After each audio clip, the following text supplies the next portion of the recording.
Right, everyone, what's going on? I just thought I'd show how I fill my water before feeding my plants. So I got this wagon from Costco, and then I got this bucket also from Costco, and then I have a StealthRO 150, and I just switched out my coconut carbon filter with the KDF 85 filter.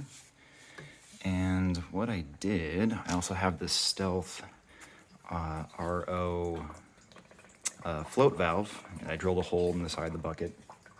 And then underneath my sink here, I got something off Amazon, and in the back, you can't really see it, but I put a 3/8 T in there.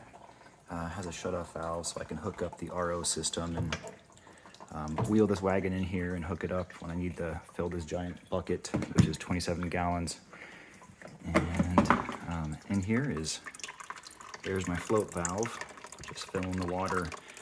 With my coconut carbon filter, my TDS was 14. Just put in this KDF 85 carbon filter, so I don't know what that's going to be, but maybe I'll update this video later with that value. I zip tied the RO to the back of the wagon just to have this, and then I have a pump, so I don't mix any nutrients in here. I put in a submersible pump in here, and I just suck out as much water as I need to mix my nutrient water, which I will do another video and show how I do that. But this thing only has to run for a couple hours to fill this thing up, and it stops. So I tested it outside first to make sure that the valve actually stopped properly, and it does. So when I finish filling this up, I'll just unhook it. I'll turn the valve off. I do have a shutoff valve on this side and on this side, but I will turn it off here, and then I'll unhook it.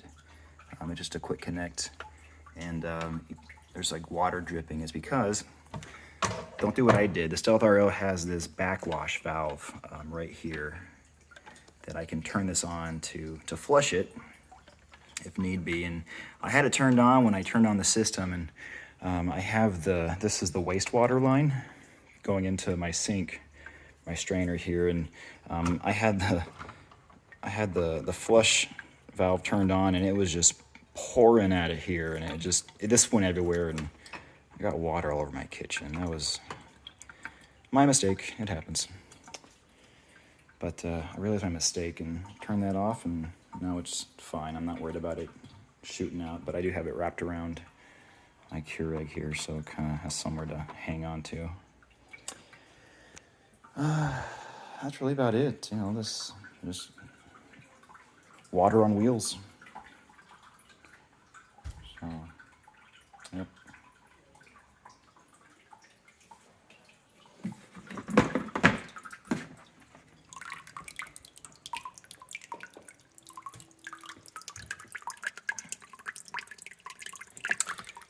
If you're curious, my water pressure here at my house is 80 psi, which I think is the max. StealthRO has a little gauge here. So I'm still in the green, just barely.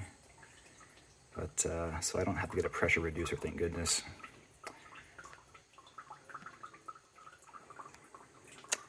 I have on my filters, my sediment filters here.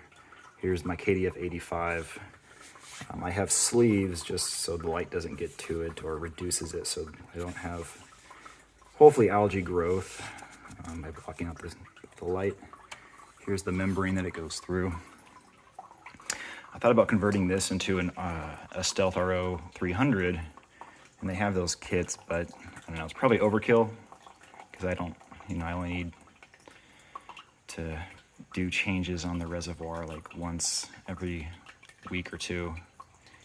So, I just thought about getting it maybe to extend the life, because when you have two membranes, it basically doubles the life out of the original membrane, because it only has to go through two. You have 2 workers basically instead of 1. So, and that kit's about $100.